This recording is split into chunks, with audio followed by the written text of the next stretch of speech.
سبح اسم ربك الأعلى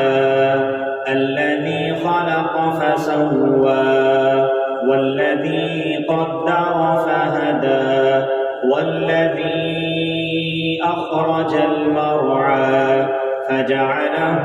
غثاء أحوى سنقرئك فلا تنسى إلا ما شاء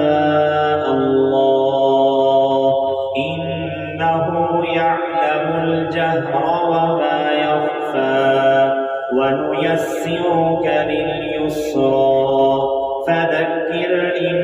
نفعت الذكرى سيذكر من يخشى ويتجنبها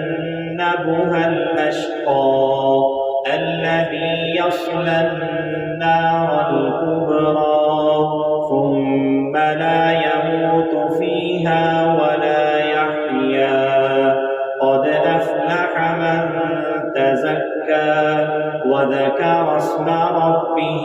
فصلى بل تؤثرون الحياة الدنيا والآخرة خير وأبقى إن هذا لفي الصحف الأولى صحف إبراهيم وموسى.